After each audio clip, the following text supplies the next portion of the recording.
Bismillahirrahmanirrahim. Assalamualaikum warahmatullahi wabarakatuh. Kami dari Akuntansi 2C akan mempresentasikan materi tentang penerapan yang tepat dalam penanggulangan COVID-19 untuk memutus mata rantai penyebaran. Perkenalkan, saya Mutiara Rintan dan rekan saya Insani Zulfa, Ajeng Destalia Putri, dan Aliza Syabaniah. Sebelumnya, saya akan menjelaskan apa itu virus corona atau COVID-19. Virus corona atau COVID-19 merupakan virus yang menyerang sistem pernapasan. Virus corona ini bisa menyebabkan gangguan ringan pada sistem pernapasan, infeksi paru-paru yang berat, hingga kematian. Walaupun lebih banyak menyerang lansia, virus ini sebenarnya bisa menyerang siapa saja, mulai dari bayi, anak-anak, hingga orang dewasa, ibu hamil, dan ibu menyusui. Virus ini pertama kali ditemukan di kota Wuhan, China, pada akhir Desember 2019. Virus ini menular dengan sangat cepat dan telah menyebar ke hampir semua negara, termasuk Indonesia, hanya dalam waktu beberapa bulan. Hal tersebut membuat beberapa negara menerapkan kebijakan untuk memberlakukan lockdown dalam rangka pencegahan penyebaran virus corona.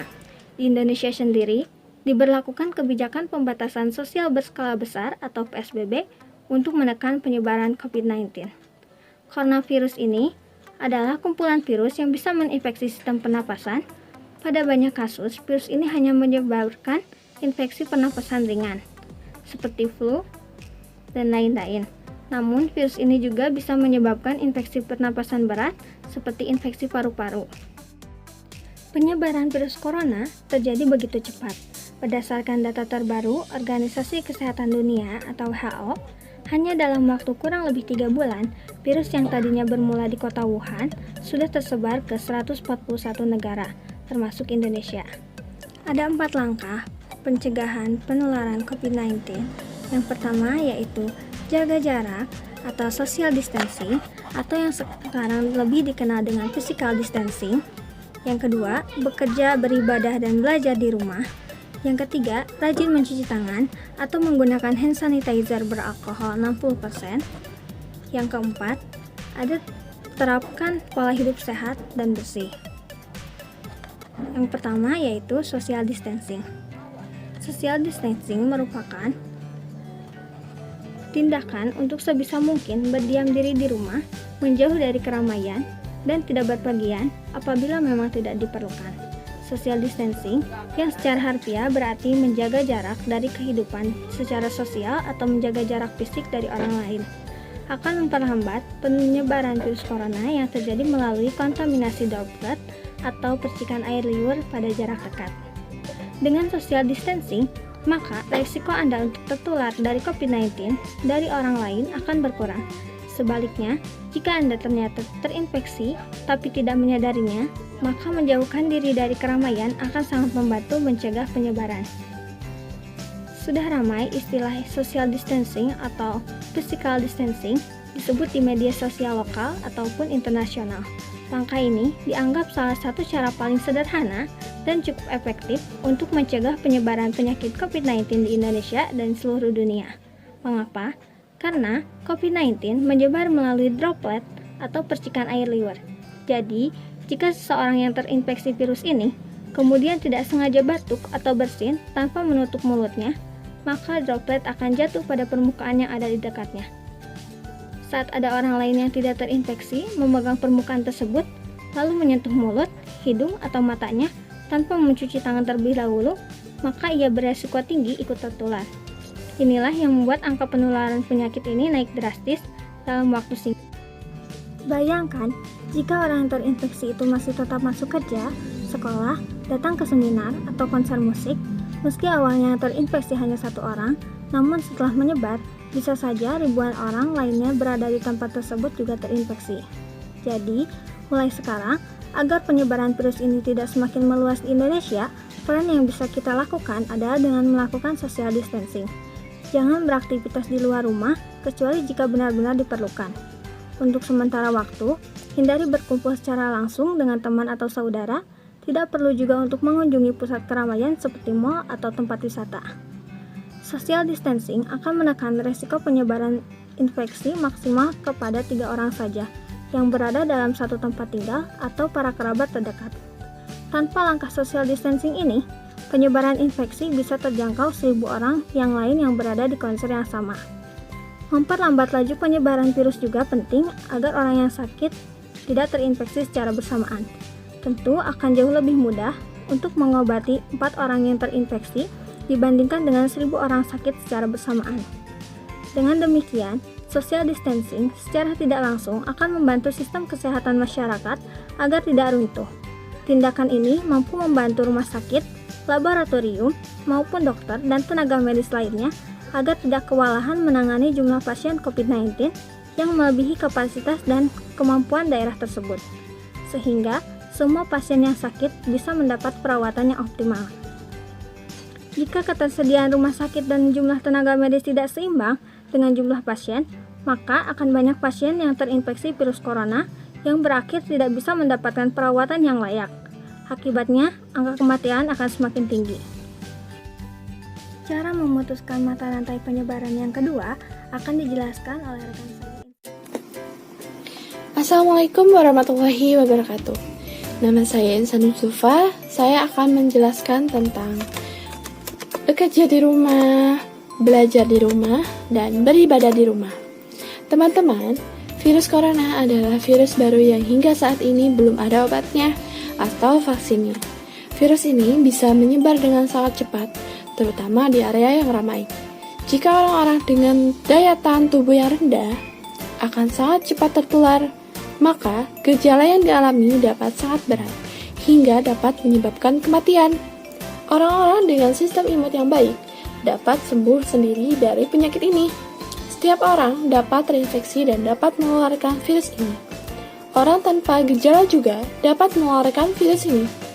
Untuk itu, di rumah aja adalah pilihan terbaik untuk dilakukan. Dan pemerintah Indonesia saat ini sudah mengimbau kepada masyarakat untuk menjaga jarak fisik atau physical distancing, kerja dari rumah, belajar di rumah, hingga beribadah di rumah. Dengan memanfaatkan media sosial dan teknologi untuk berkomunikasi dengan orang lain. Meskipun kita bekerja, beribadah, dan belajar di rumah, tetap harus semangat. Dan ada pula keuntungan dari work from home atau bekerja di rumah. Ya, yang pertama, lebih fleksibel dalam menyelesaikan pekerjaan, mengurangi biaya transportasi, produktivitas meningkat, memperoleh kepuasan kerja, dan terhindar dari distraksi di tempat kerja atau gangguan-gangguan. Yang lebih penting, lebih dekat dengan keluarga dan anak. Ketika kita belajar di rumah juga, secara mandiri, kita akan bisa menumbuhkan motivasi dan memupuk rasa percaya diri, lebih kreatif dan aktif mencari sumber belajar, semakin baik dalam mengenal diri sendiri, meningkatkan prestasi akademik, dan dekat dengan keluarga. Dan MUI juga sudah mengimbau untuk seluruh masyarakat untuk beribadah dari rumah untuk mencegah penyebaran virus corona. Pada saat situasi pandemi ini, beribadah dari rumah memiliki pahala dan nilai yang lebih besar di mata Allah. Karena amal seseorang tergantung pada tingkat kesulitannya. Semakin berat ujian atau tantangan dalam menjalankan amal ibadah, maka kian besar pula pahalanya. Sekian dari saya. Terima kasih. Assalamualaikum warahmatullahi wabarakatuh. Di sini saya akan menjelaskan poin ketiga dari langkah-langkah pencegahan virus corona, yaitu sering mencuci tangan menggunakan sabun. Sebelumnya, izin memperkenalkan diri, nama saya Ajeng Dastalia Putri, saya dari akun Tansi2C. Nah, sering mencuci tangan menggunakan sabun dengan air mengalir selama minimal 20 detik atau menggunakan hand sanitizer beralkohol 60% merupakan salah satu bentuk pencegahan virus corona karena dengan mencuci tangan berarti kita tetap menjaga kebersihan tangan kita terlebih lagi ketika sebelum dan sesudah makan. Di sini juga terdapat langkah-langkah mencuci tangan yang benar, yaitu yang pertama, basahi tangan kalian dengan air yang mengalir. Yang kedua, gunakan sabun secukupnya. Yang ketiga, gosok telapak tangan. Yang keempat, gosok sela-sela jari. Yang kelima, gosok punggung jari. Yang keenam, gosok ibu jari. Yang ketujuh, gosok ujung jari dengan gerakan memutar seperti ini. Dan yang kedelapan, bilas dengan air bersih. Selanjutnya, keringkan tangan dengan tisu atau handuk. Nah, itu dia langkah-langkah mencuci tangan yang baik dan benar. Tetap jaga kebersihan tangan kalian agar terhindar dari virus atau bakteri dari luar. Sekian dari saya, terima kasih. Di sini saya akan menjelaskan tentang menerapkan pola hidup sehat. Sebelumnya, saya akan memperkenalkan diri terlebih dahulu. Nama saya Liza Syabania. Saya dari akuntansi 2C. Bagaimana sih cara untuk menerapkan pola hidup sehat? Di sini ada 5 cara memulai hidup sehat. Yang pertama yaitu buat makan siang sendiri. Pengontrolan pola makan akan jauh lebih mudah dilakukan jika kita sendiri yang menentukan menunya. Makanan cepat saji atau yang dijual di toko seharusnya menjadi pilihan terakhir ketika akan bersantap siang. Yang kedua yaitu jangan makan di meja kerja. Makan di meja kerja akan membagi fokus saat kerja dan makan, sehingga rasa kenyang akan mudah terabaikan. Yang ketiga yaitu memaksimalkan latihan. Bergerak selama sejam pada waktu makan siang dapat membantu menjaga kebugaran tubuh. Yang keempat yaitu rutin minum. Konsisten minum air putih dapat membantu mengurangi rasa lapar dan membantu mengontrol keinginan untuk makan. Yang terakhir yaitu menghindari tidur setelah makan. Rasa kantuk dapat berasal dari makanan yang mengandung karbohidrat. Untuk menyiasatinya, pilihlah makanan yang bergizi seperti ikan putih dan berminyak dan minyak laut, beras merah, dan berbagai macam sayuran berwarna-warni.